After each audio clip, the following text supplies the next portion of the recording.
My name is Clara Reynolds, and I was 26 when the words, worthless daughter, became more than just a cruel nickname whispered behind my back. They became a brand, a scar I carried every time I walked into a room filled with my own family. You would think that blood would bind people together, that parents and siblings would stand by you through every storm, but in my house, blood was just a measuring stick. And I was always measured short.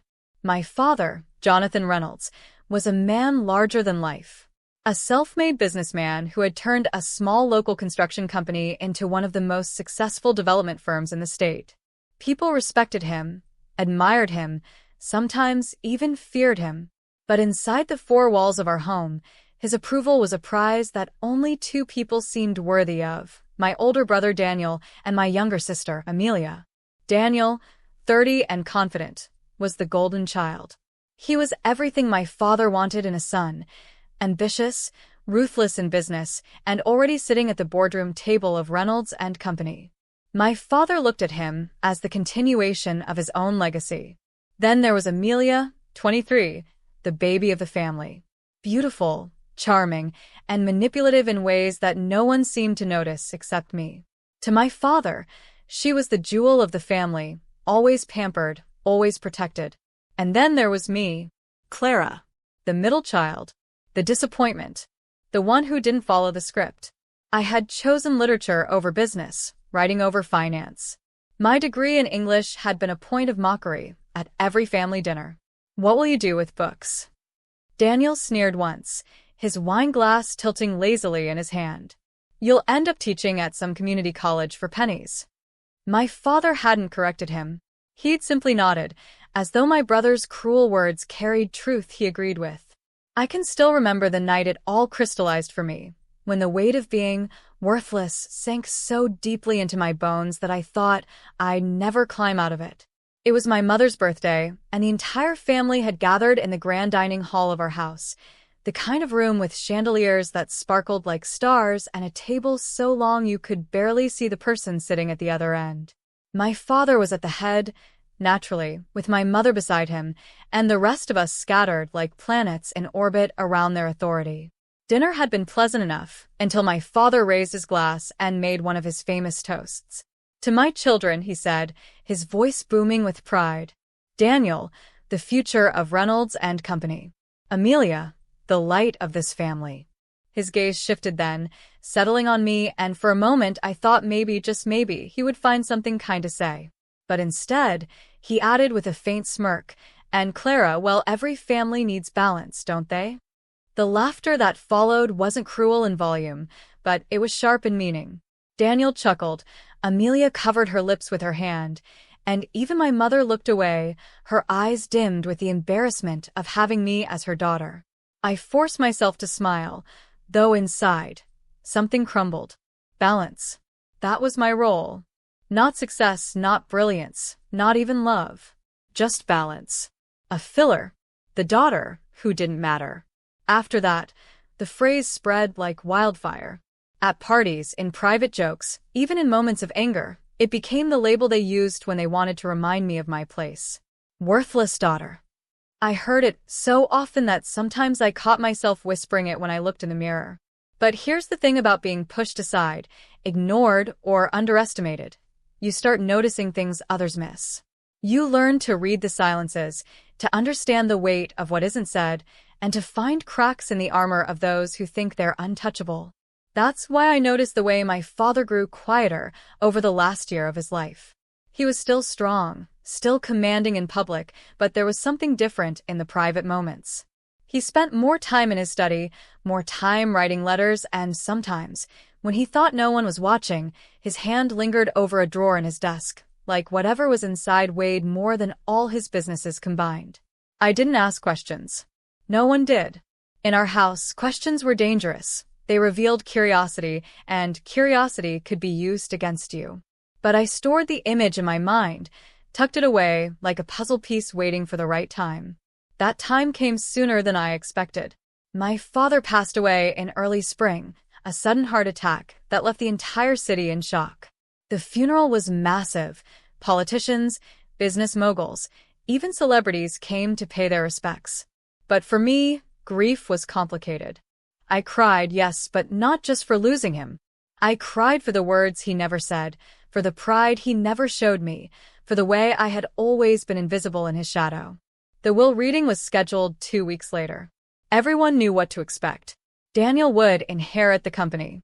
Amelia would get the house in the Hamptons, the cars, the jewelry. And me? Well, I'd probably get a token sum, maybe enough to keep me from embarrassing the family name with poverty, but not enough to give me any real standing. That was the story everyone told, and I believed it, too. When the day came, we gathered in the lawyer's office, a sleek, glass-walled building downtown that smelled faintly of leather and coffee.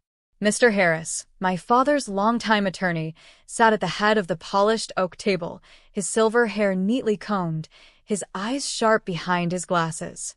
Daniel leaned back in his chair with the arrogance of a man who already knew he was about to become CEO. Amelia twirled a strand of her hair, her lips painted the same shade of red as the heels tapping impatiently on the floor.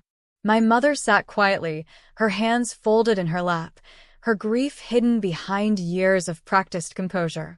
I sat at the end of the table, small and unimportant, just as they always made me feel. Mr. Harris cleared his throat, and the room fell silent. Jonathan Reynolds left behind a detailed will, which we will review today, he said. He began reading, his voice steady, naming each inheritance. As expected, Daniel received the company, Amelia the luxury assets, my mother the trust funds and estates. Then he paused, his eyes flickering briefly toward me. And for Clara, the air shifted. Daniel smirked, Amelia giggled under her breath. I braced myself for the token insult disguised as a gift. But instead, Mr. Harris pulled out a sealed envelope. Your father included a clause, separate from the rest of the will. He instructed me to read it aloud, in this room, in front of everyone. My heartbeat quickened. A clause? My father had gone out of his way to write something just for me? Mr. Harris broke the seal, unfolded the letter, and began to read. And in that moment, I realized nothing in my life would ever be the same again. Mr. Harris's voice was calm, almost clinical, but to me every word carried the weight of thunder. To my daughter, Clara Reynolds, he began. The room stilled. Daniel leaned forward, his smirk faltering, and Amelia stopped twirling her hair. My mother pressed her lips together as though bracing herself for something unpleasant. To the world, you have often been overlooked. Even in this family, I know you have carried the sting of words meant to diminish you. I have watched you endure, and while I did not always give you the acknowledgement you deserved, I want you to know this. I saw you. I saw your strength, your quiet dignity, your refusal to bend even when the weight was unbearable. My breath caught. My father had written those words? The same man who called me balance, who never defended me against their mockery? For a moment, I didn't know if I should be comforted or furious that he had waited until death to finally speak them. Mr. Harris continued, This is why I have entrusted you with something far greater than mere possessions. In my study desk, bottom left drawer, lies a sealed envelope marked with your name. Within it, you will find the details of my final gift, a responsibility I believe only you can bear. This clause ensures that what I have left for you cannot be contested, delayed, or hidden by anyone else. It is legally binding, and the others in this room have no power to undo it. The silence that followed was heavy, thick with shock and disbelief. Daniel was the first to break it. What is this? His voice dripped with incredulity. Dad leaves me the company, Amelia gets the assets, and Clara, the one who never lifted a finger for this family business, she gets some mysterious envelope. He let out a humorless laugh. This is absurd. Amelia chimed in, her tone sharp as glass. Dad probably left you some sentimental nonsense. Old letters, maybe his cufflinks. Don't get your hopes up, Clara. I ignored them, though my hands trembled in my lap. For years, they had convinced me I was invisible. Now, suddenly, all eyes were on me, and it felt like stepping into a spotlight I wasn't sure I was ready for. Mr. Harris folded the letter, his expression unreadable. Per your father's instructions, Clara is to retrieve the envelope herself. Until then, the specifics remain confidential. He looked at me directly. Miss Reynolds, I suggest you do this at your earliest convenience.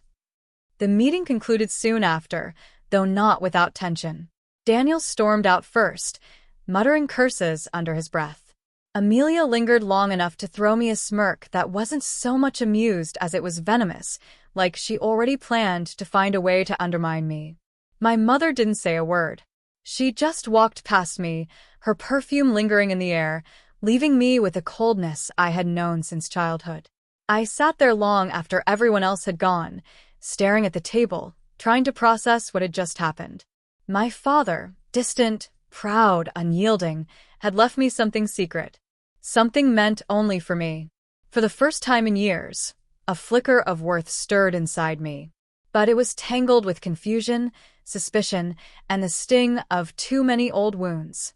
That night, I returned to the family estate. The house was quiet, almost too quiet without my father's commanding presence. Every creak of the wooden stairs echoed in the emptiness as I made my way to his study. I hadn't been in there since I was a child. It was his private domain, the place where he worked late into the night, cigar smoke curling toward the ceiling as deals were struck and empires built. The study smelled faintly of leather and aged wood, mixed with the ghost of his cologne. My hands shook as I approached the massive oak desk. I crouched down, pulled at the bottom left drawer, and there it was, an envelope, thick and sealed with wax, my name written across it in his handwriting. For a long moment, I just stared at it. My name, in his hand, as though this single envelope carried all the words he never said when he was alive. I broke the seal. Inside was not just one letter, but several documents, neatly stacked. The first page was handwritten. Clara, if you are reading this, it means I am gone. I need you to understand something about our family, about Reynolds and Company, and about why I have chosen you. This will not be easy, and it will not make sense immediately, but trust me when I say, you are the only one who can do this. I swallowed hard, my eyes burning as I read on. Daniel is ambitious, but his greed will destroy him if unchecked. Amelia is clever, but her vanity blinds her to responsibility. Your mother, she was never strong enough to stand against them. But you, though they called you worthless, though even I failed to defend you, you have the one quality this family desperately needs: integrity. For that reason, I have named you trustee of a controlling interest in Reynolds and Company. 41% of the shares are now in your name, protected by legal clause. Daniel cannot overrule you. Amelia cannot sell you out. The company cannot move without your approval. I gasped, nearly dropping the paper. 41%? Controlling interest? Me, the worthless daughter, now held the power to decide the fate of everything my father had built. The letter went on, outlining how the shares were locked into my name, how any attempt to challenge the clause would result in severe penalties for my siblings. There were instructions about trusted advisors, notes about secret accounts, even letters of recommendation from partners who apparently respected my father enough to trust his choice. Tears blurred my vision. For so long, I had believed I was invisible to him. Yet here, in his final words, he not only acknowledged me, he entrusted me with everything. But then the weight of it crashed onto me. This wasn't just an inheritance. It was a war he had dropped into my lap. Daniel would never accept me as the one holding the reins. Amelia would see this as betrayal. My mother would likely side with them, as she always had. And me? I had no business degree, no experience in corporate strategy. Just words, stories, and a quiet resilience that had kept me alive through years of neglect. I folded the letter back into the envelope, my hands shaking. I could hear my siblings' voices already, mocking, furious, vengeful. They would come for me. They would fight, manipulate, maybe even destroy me if it meant keeping their empire. For the first time, though, I felt something I hadn't in years: power. Terrifying, dangerous, exhilarating power. The next morning, I went to Mr. Harris's office. He was waiting, as though he had expected me. His lips curled into the faintest smile when I handed him the letter. "So you've read it," he said. I nodded. He gave me control. You understand what that means? His gaze was steady. It means Daniel will come after me. Amelia, too. My voice shook, but there was steel in it. It also means, Mr. Harris said slowly, that you now have the opportunity to redefine who you are in this family. You are no longer the daughter on the margins, Clara. You are the one holding the pen that writes the next chapter. The weight of his words sank deep. For years, I had lived as the worthless daughter, diminished and silenced. Now, I was the key holder to the empire they believed belonged only to them. That evening, the phone calls began. Daniel first. His voice thundered through the receiver. You think this changes anything? You're not cut out for this, Clara. You'll destroy the company in a week. Hand it over, and maybe I'll make sure you get something out of it. Then Amelia. Her tone was sweet, saccharine, dripping with manipulation. Clara, darling, let's not fight. You don't want this responsibility. Let Daniel handle the company, and you can, we'll make sure you're comfortable. Isn't that what you want? And finally, my mother. Her voice was soft, tired. Clara, don't make trouble. Your father didn't know what he was doing. This will only cause pain for all of us. Give Daniel the control. Please. One by one, they came at me. And for the first time, I didn't shrink. I didn't bend. I listened, I said nothing, and when they hung up, I stared out the window at the night sky. They still thought I was worthless. That much hadn't changed. But they didn't realize something yet. The worthless daughter was about to become their biggest threat. I didn't sleep much that week. Every time I closed my eyes, I heard their voices echoing in my head. Daniel's fury, Amelia's honeyed manipulation, my mother's weary plea. They wanted me to surrender before I even understood what I had. To them, I was still the same Clara, hesitant, overlooked, easy to silence. But my father's words in that letter kept pulling me back. You are the only one who can do this. I didn't know if he was right, but I knew one thing. If I gave in now, I would prove them right. I'd be worthless all over again. So I stayed up late, reading everything in that envelope, poring over shareholder structures, bylaws, legal clauses. I barely understood half of it at first. But I forced myself through the jargon, making notes, Googling terms, piecing together what 41% actually meant. Slowly, the fog cleared. My father hadn't just handed me shares, he had given me veto power. Any major decision the company made, I had to approve. Daniel could rage all he wanted, but without me, he couldn't move a single brick. That realization was both terrifying and intoxicating. A week later, I received the official summons. A board meeting at Reynolds and Company. Daniel had called it, no doubt intending to correct what my father had done. Amelia, of course, would be there too. I almost didn't go. I wanted to run, to hide, to let them destroy themselves without dragging me into it. But then I thought of my father's study, of his neat handwriting spelling out my name, and I knew I had to face them.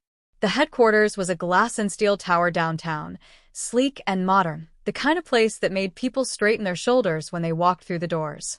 I hadn't been there since I was a child, back when my father occasionally let me sit in the corner of his office with a book while he worked. Now, walking into the boardroom as an adult, I felt like an imposter in my own skin. The room was buzzing when I entered. Men in suits, women in pencil skirts, laptops glowing, coffee cups steaming. Daniel sat at the head of the table like a king on his throne, his tie perfectly knotted, his jaw tight with authority. Amelia lounged beside him, radiant in a silk blouse, her smile sharp and sweet. When they saw me, their expressions barely shifted, but I caught it, the flicker of disdain, the unspoken "What are you doing here?" Clara, Daniel said, his voice polite but dripping with false warmth. Glad you could join us. Please sit. I took a chair near the middle, my heart pounding. The meeting began. Daniel launched into a presentation about expanding Reynolds and Company into a risky overseas project, massive luxury towers in a volatile economy. The board nodded along, impressed by his confidence, dazzled by his numbers. Amelia chimed in occasionally, reinforcing his points, her words like honey poured over poison. Then came the vote. All in favor? Daniel asked, his eyes sweeping the room. Hands shot up around the table. Daniel's smirk grew. Against? I raised my hand. The room froze. Daniel blinked, as though he couldn't quite process what he was seeing. Clara, he said slowly, you don't understand what's at stake here. This project. I understand enough. I interrupted, my voice trembling but steady. 41%. That means nothing goes forward without my approval. Gasps fluttered around the table. Daniel's face darkened, a storm brewing beneath his polished surface. You're making a mistake, he hissed. No, I said, forcing myself to meet his gaze. I'm doing what Dad wanted. I won't let you gamble away the company he built. The silence that followed was deafening. The board members glanced between us, unsure where the power truly lay. Finally, Daniel slammed his laptop shut. Meeting adjourned. He stood so abruptly that his chair scraped against the floor, the sound like a blade against stone. Amelia followed, her eyes glinting with fury. As they swept out, I sat frozen in my chair, my hands clenched so tightly my knuckles were white. I had done it. I had stood my ground. For the first time in my life, I had told them no. But I knew this was only the beginning. That night, I found an envelope slipped under my apartment door. No return address. Inside was a single piece of paper with one sentence typed in bold letters. You're playing a dangerous game, Clara. I stared at it for a long time, my stomach churning. Who had sent it? Daniel trying to intimidate me? Amelia, weaving her manipulative games? Or someone else entirely? Whoever it was, the message was clear. I wasn't just stepping into their world. I was stepping into their war.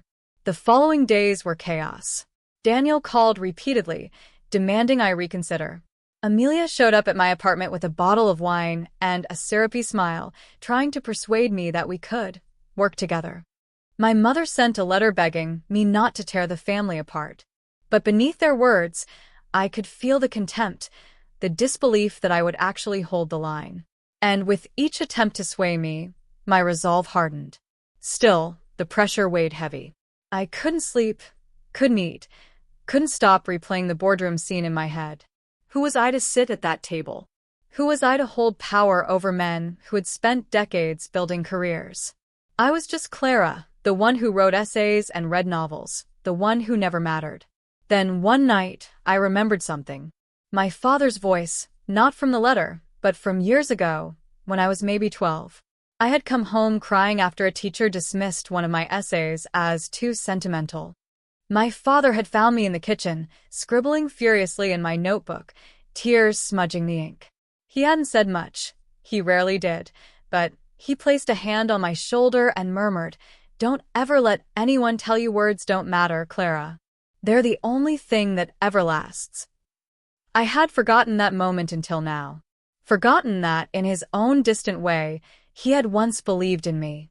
And maybe, just maybe, this clause, this inheritance, was his way of reminding me again. So I kept going. I started attending more board meetings, sitting quietly at first, then asking questions, then pushing back. I spent hours with Mr. Harris, learning about corporate law, contracts, shareholder rights. I met with managers, listened to employees, walked through construction sites. The more I learned, the more I realized how reckless Daniel had been, how superficial Amelia's charm truly was. They hated me for it.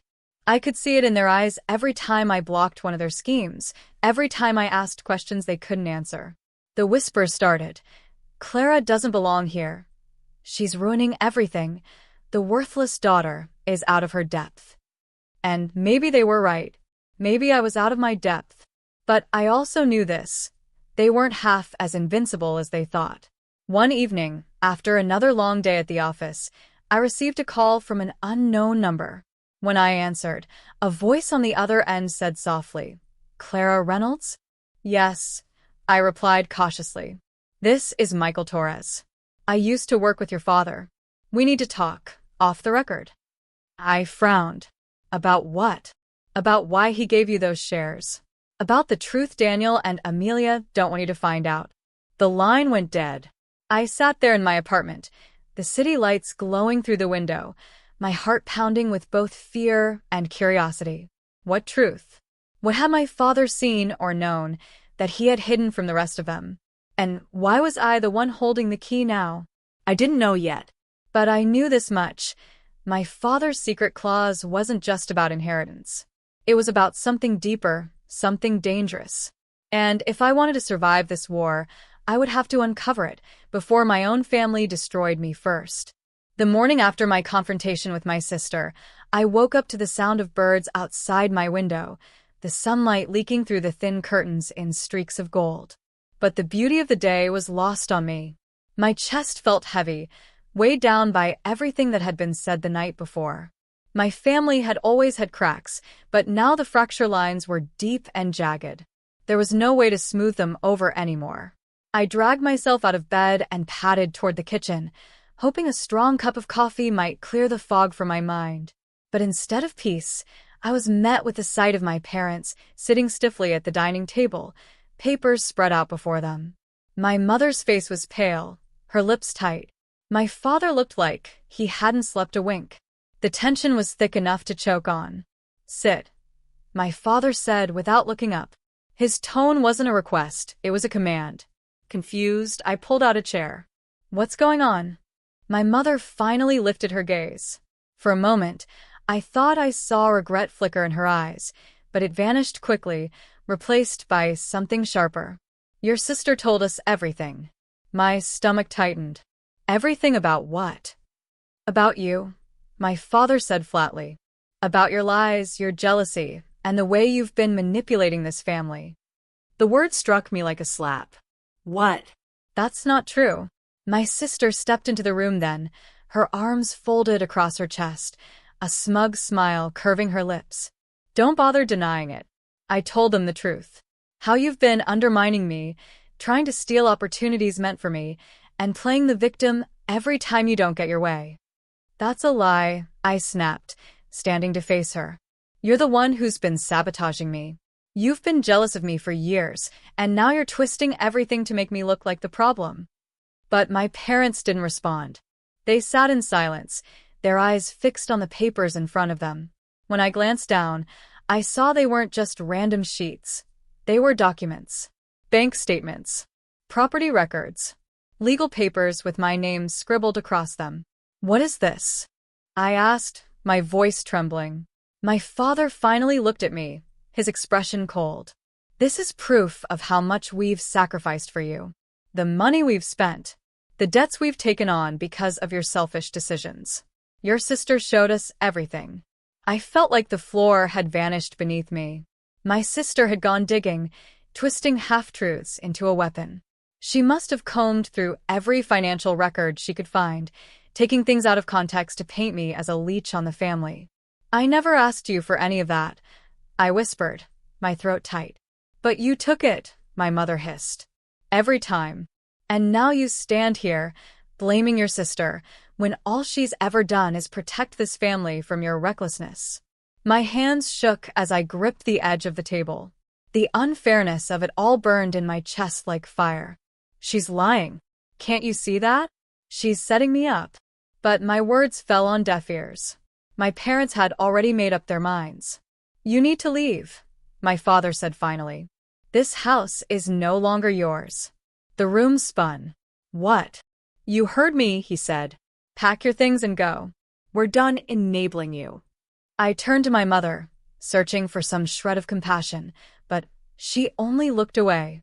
My sister, meanwhile, stood in the corner, her eyes gleaming with satisfaction.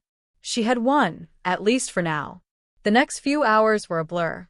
I stuffed my belongings into bags, my hands trembling as I moved through the house I had grown up in, the house that had always been my anchor. Now it was foreign, hostile, no longer mine.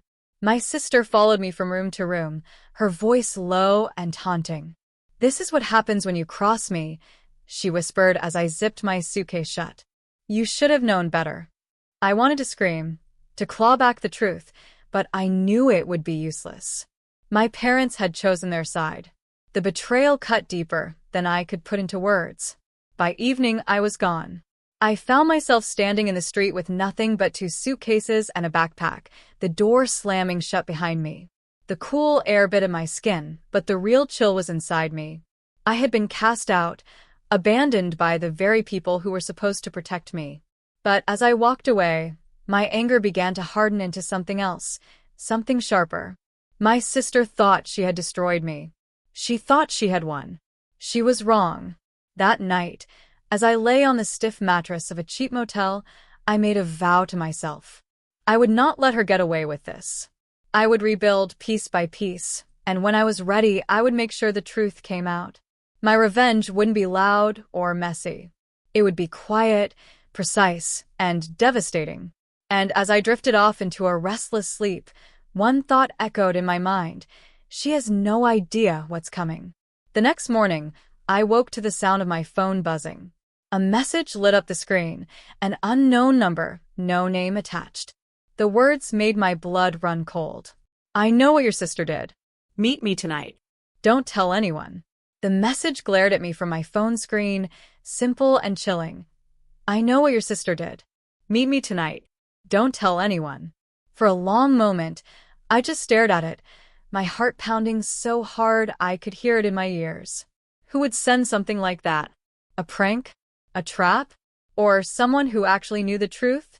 I read it again and again, every word twisting deeper into my chest. After everything my sister had done, after being thrown out of my own home, branded as the liar, the manipulator, could it be possible that someone else had seen through her? But suspicion was second nature to me now. Whoever this was, they wanted me alone. In the dark, vulnerable. I wasn't naive enough to believe it blindly. Still, a part of me, the part that had been screaming for vindication, ached to find out. I typed a cautious reply. Who are you? What do you know? The dots appeared almost instantly. Whoever they were waiting. No names. Just trust me. Tonight, 9 p.m. Old train station on Mill Road. My fingers trembled over the screen. Mill Road. The old train station hadn't been in use for years. The city had abandoned it when they built the new line, and now it stood half-collapsed, its windows shattered, its walls covered in graffiti. Not exactly the kind of place you'd choose for a friendly chat. Every instinct in me screamed danger. But my anger was louder. If this was someone who could expose my sister, if this was my one chance to claw back the truth, I couldn't ignore it. I spent the day pacing the small motel room, weighing the risks. My mind wouldn't stop running through scenarios. Was it someone from my past? An old friend who had overheard something? Or worse, was it a setup, orchestrated by my sister herself? By 8 p.m., I made up my mind. If I didn't go, I'd spend the rest of my life wondering what might have happened. I couldn't afford hesitation. I pulled on a black hoodie and jeans, something simple, something that wouldn't make me stand out. I tucked a small pocket knife into my bag, not much, but enough to give me a sense of control. My reflection in the mirror looked almost like a stranger, tired eyes, clenched jaw, a woman stripped of everything but determination. The streets were nearly empty as I made my way to Mill Road. Each step felt heavier than the last, but I forced myself forward, the hum of passing cars fading as I moved deeper into the industrial part of town. The train station loomed ahead, a skeleton of what it once was. Rusted metal beams jutted into the night sky, the cracked concrete littered with weeds. A single street lamp flickered near the entrance, throwing long, jagged shadows across the ground. I paused, every nerve in my body on high alert. My phone buzzed. Another message. Inside.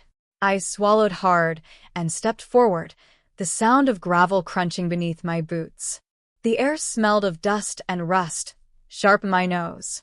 The inside was worse, cold, damp, and echoing. My footsteps bounced off the walls, too loud in the emptiness. I pulled my hood tighter, scanning the darkness. Hello. My voice cracked against the silence. Who's there? For a moment, nothing. Then a shadow shifted near the far wall. My hand shot to my bag, gripping the knife. Relax, a voice said. Male, low, steady. I'm not here to hurt you.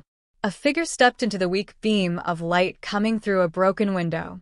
He was tall, broad-shouldered, wearing a dark jacket and a cap pulled low. His face was half hidden, but I caught the gleam of sharp eyes watching me carefully. "Who are you?" I demanded. "Someone who's seen what your sister really is," he said simply. My breath caught. "What do you mean?" He reached into his jacket slowly and pulled out a manila envelope. He held it up, then set it down on the cracked bench beside him. "This has everything you need." Proof. "But if you want it, you'll have to trust me." I hesitated, my pulse racing. "Why would you help me?" He let out a short, humorless laugh. "Because your sister ruined my life too." The words sent a jolt through me. What? He tilted his head, finally letting the light catch more of his face. He looked to be in his early 30s, with stubble across his jaw and lines of exhaustion carved deep into his skin. "I knew her before all this," he said.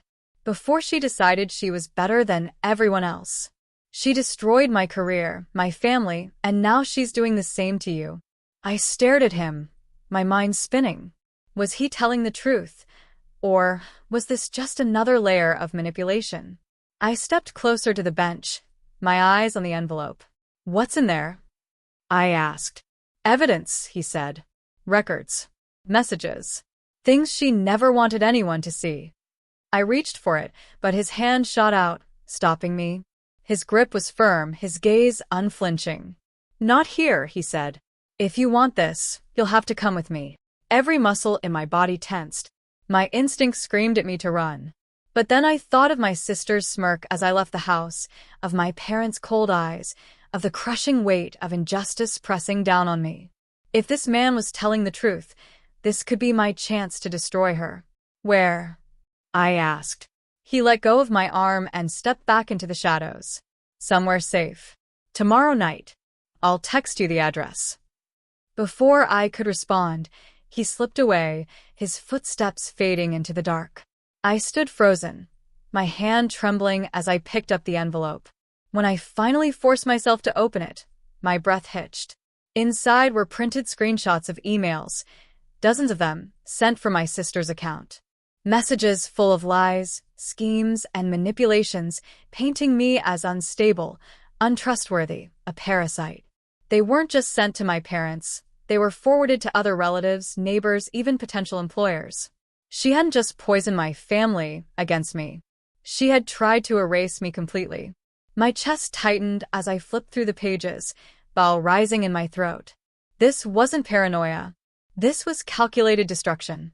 And now I had proof. I stumbled back to the motel, clutching the envelope like it was oxygen. Sleep was impossible. My thoughts ricocheted in every direction. Who was that man? Why had he risked exposing himself? And most importantly, how could I use this to finally turn the tables on my sister? But just as my anger started to harden into resolve, my phone buzzed again. Another message, this time from an unknown number different than before. It read, "Be careful. He's not who you think he is." I froze, the envelope still open on the bed. My heart hammered in my chest as a horrifying thought clawed its way into my mind. If my sister wasn't the one setting me up, then who was? The second message haunted me like a whisper in the dark. "Be careful. He's not who you think he is." I stared at it for what felt like hours, my mind spinning itself into knots. Who had sent it? Was it someone who genuinely wanted to protect me, or was this just another layer of the twisted game I'd somehow been dragged into? I picked up the envelope again, flipping through the printed emails, my stomach twisting at every word. My sister's voice stripped through them, cruel and deliberate. Each line was a dagger meant for me, crafted to pierce not only my reputation but my very existence. She hadn't stopped at tearing me down in the family. She had gone beyond, circling through the corners of my life I hadn't even realized she could reach. But that second message gnawed at me. Could this man, the stranger at the station, really be trusted? He had been vague, careful, too careful. He hadn't even told me his name. And still, he had dangled the truth like bait, forcing me to follow him if I wanted more. I barely slept that night. I lay awake on the creaky motel bed, every sound amplified, the hum of the old refrigerator, the distant bark of a stray dog, even my own uneven breathing. My chest felt tight, as though invisible hands were pressing down, demanding I make a choice: follow the stranger deeper into his world, or cut ties before it was too late. By morning, exhaustion had settled into my bones, but my anger burned hotter than ever. If he was lying, I would find out. If he was telling the truth, I couldn't afford to walk away. At noon, my phone buzzed again. Another text from the stranger. Tonight, 10 p.m., 47, Hollow Street. Bring the envelope. Come alone. Hollow Street. The name itself sounded like a warning. I looked it up quickly. It was in the older part of town, where abandoned factories and warehouses sat like ghosts of another era. My chest tightened again. But then I thought of my sister. Her smile. Her poison. And I couldn't ignore it. By evening, I was pacing again, my nerves shredded thin. I packed the envelope into my bag, along with the knife, and made my way across town. The streets were mostly deserted, the kind of silence that prickled at your skin. When I reached Hollow Street, the buildings loomed tall and hollow-eyed, their windows boarded up, their walls cracked and decayed. Number 47 was worse than the rest. A warehouse, its metal doors rusted, its paint peeled. A single light flickered above the entrance. My phone buzzed. Inside. I pushed the heavy door open, the screech echoing too loud in the cavernous space. The air smelled of dust and old oil, the kind of scent that clung to your throat. Shadows crawled over the walls as I stepped in, my pulse hammering in my ears. Then I saw him, the stranger from the train station. Standing in the middle of the warehouse, a dim bulb overhead casting a shadow long and sharp. "You came," he said simply, his tone unreadable. I clutched the strap of my bag. "I want answers." He nodded once. "You'll have them." I stepped closer, my eyes flicking to the edges of the warehouse. Empty. Too empty. "What's her name?" I asked. A faint smile tugged at his lips, though it didn't reach his eyes. "Names complicate things. Just know I was one of your sister's mistakes." I hated how vague he was, how carefully he dodged every detail. But the envelope weighed in my bag, a reminder of the proof he had already given me. "You said she ruined your life," I pressed. How? For the first time, his expression darkened. His jaw tightened, his fists clenched. "She lied," he said. "She lied and took everything from me. My job, my family, my future. She's poison, and you know it. You've lived it." I swallowed hard. "Then why not go to the police? Why not expose her yourself?" "Because she's protected," he said sharply. "You've seen it. Everyone believes her. She's built a wall of lies, so high no one dares to question her. But together, we can tear it down." The intensity in his eyes was almost too much, like standing too close to a fire. I wanted to believe him. God, I wanted to believe anyone who could see through her. But the second message clawed at my mind. "He's not who you think he is." I took a step back, my voice shaking. "Then why now? Why me?" His gaze softened slightly, though it didn't make me feel safer. "Because you're the only one left who still has something to lose. And that makes you dangerous to her." Before I could respond, a sound echoed through the warehouse, a creak, faint but sharp, like a footstep. My blood ran cold. The stranger stiffened, his eyes darting toward the shadows. "Did you bring someone?" he hissed. "No," I said quickly, panic rising in my throat. "I came alone." Another creak. Then another. The stranger's hand went to his jacket, and I realized with a jolt that he was armed. A glint of metal caught the dim light as he pulled out a gun. My heart nearly stopped. "Stay behind me," he ordered, his voice low but firm. Fear gripped me, but before I could react, a figure stepped out of the darkness. A woman, slim, dressed in black, her face partially hidden under a hood. The stranger's grip on the gun tightened. "You followed her," he snarled. The woman raised her hand slowly, her voice calm, almost cold. "I followed you." My stomach dropped. Her voice, I knew that voice. I staggered back, my heart hammering. "Who are you?" The woman lowered her hood, and my blood froze in my veins. It was my sister. Her eyes locked on mine, a smirk curving her lips, the kind I'd seen 1,000 times before, the kind that told me I was already too late. The stranger's gun didn't waver. My sister tilted her head, her gaze flicking between the two of us. "Well," she said softly, almost playfully, "isn't this interesting?" And in that moment, I realized I was caught in a trap, so deep I might never crawl out. For a heartbeat, the warehouse was frozen in time. My sister stood across from me, her hood down, her smile sharp as broken glass. The stranger gripped his gun tightly, his eyes flicking between us, torn between rage and caution. And me? I was caught dead in the middle, my breath shallow, my mind screaming for a way out. "Well," my sister drawled, her voice dripping with amusement, "I have to say, I didn't expect you to take the bait quite so easily. I thought you had at least some sense of self-preservation left." My throat went dry. You set this up?" She tilted her head, mock sympathy painting her expression. "Of course I did. Do you really think anyone else cares enough about you to help?" "No, darling. The only reason you're here is because I wanted you here." The stranger snarled, his gun swinging toward her. "You destroyed my life, and now you're going to pay." My sister's smirk didn't falter. "Oh, please. You're pathetic. A little pawn who thought he could outsmart me."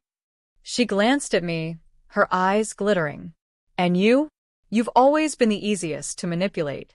Always so desperate for someone to believe in you." Her words sliced through me, raw and merciless. But this time I didn't flinch. Not completely. Something inside me had hardened since the night I left home, since I found those poisoned emails, since I walked into this warehouse knowing I might not walk out. "You're wrong," I said quietly, surprising even myself with the steadiness of my voice. "I don't need you to believe in me anymore. And I don't need to prove myself to you either." The stranger's eyes darted to me, confusion flickering in them, but I kept my gaze locked on my sister. She laughed, a sharp, cruel sound. Oh, listen to her. Finding her voice at last, she took a step forward, her movements deliberate, calculated. "But you're still nothing, sister. And you always will be." The stranger's patience snapped. He raised the gun, his finger tightening on the trigger. "Shut up," he shouted. "Wait," I yelled, instinct driving me between them. The cold barrel of the gun was inches from my chest. My hands shook, but I refused to move. "Killing her won't fix what she did to you. It won't fix anything." He shook his head violently, his eyes wild. "You don't understand. She ruined everything. She took everything. She has to pay." "And then what?" I demanded, my voice rising. "You kill her and what? Your life magically goes back to normal? You think that's justice?" His arm trembled, the gun wavering. For a moment, I saw the fractured man beneath the anger, the exhaustion, the ruin. My sister scoffed, her arms folding. "Oh, for God's sake. Are we really doing this? You're both pathetic. Neither of you has the guts to do what needs to be done." I turned to her, my fury boiling over. "You think you've won, don't you? That you've controlled everything, manipulated everyone. But I have proof now. I have your emails, your lies. Everything you've done, it's over." Her smirk faltered for the briefest second, a flicker of doubt passing over her features. Then it was gone, replaced by that same icy confidence. "You think anyone will believe you?" she sneered. "I've already destroyed your reputation. You're nothing but a desperate, bitter liar. You'll wave those papers around, and everyone will laugh in your face." Maybe once, those words would have gutted me. But not now. Not anymore. I felt the anger sharpen into something solid, something unbreakable. "Maybe they will," I said. "Maybe they won't. But I'll keep fighting. I'll keep showing the truth until there's nothing left of your lies to hide behind. You don't get to decide who I am anymore." The silence that followed was deafening. My sister's eyes narrowed, her facade cracking at the edges. The stranger lowered the gun slightly, his breathing heavy, torn between hatred and hesitation. Then, suddenly, sirens wailed in the distance. All three of us froze. The sound grew louder, closer, the blue and red glow seeping through the cracks in the warehouse walls. My stomach dropped. Someone had called the police. The stranger's eyes widened in panic. No, no, not now. He shoved the gun back into his jacket and backed away. This isn't over. Not yet. Before I could stop him, he bolted toward the side door, disappearing into the shadows. My sister and I were left alone, the sirens screaming louder, the light flashing against her pale face. For the first time, I saw fear in her eyes. Real fear. "This is your fault," she hissed, her voice trembling at the edges. "You brought them here." I shook my head slowly. No. "You did this to yourself." The warehouse doors burst open, officers flooding in, their shouts filling the space. My sister's face twisted in rage as they closed in around us, but I stood tall, the envelope clutched in my hand like a shield. For once, I wasn't the one cowering. Hours later, I sat in a sterile police station, the envelope spread across the desk in front of an officer. They flipped through the pages, their eyes widening, their pens scratching notes furiously. My sister sat across the hall, her arms restrained, her face pale and drawn. The mask she had worn for so long was gone, stripped away under the harsh fluorescent lights. It wasn't easy. It wasn't instant. But piece by piece, the truth began to unravel. The emails, the testimonies, the lies she had built her empire on crumbled under the weight of evidence she could no longer deny. For once, I wasn't the one on trial. She was. Weeks passed, then months, and slowly life began to shift. My parents, so blind for so long, started to see. Guilt carved into their faces when they visited me, apologies spilling clumsily from their lips. It didn't fix the years of hurt, but it was something. And me? I wasn't the worthless daughter anymore. I was the survivor, the fighter, the one who refused to be erased. But even now, when I close my eyes at night, I see the stranger's face, the fury in his eyes, the promise in his voice. This isn't over. And deep down, I know he's right. My sister may be gone, her empire in ruins, but the echoes of her betrayal linger.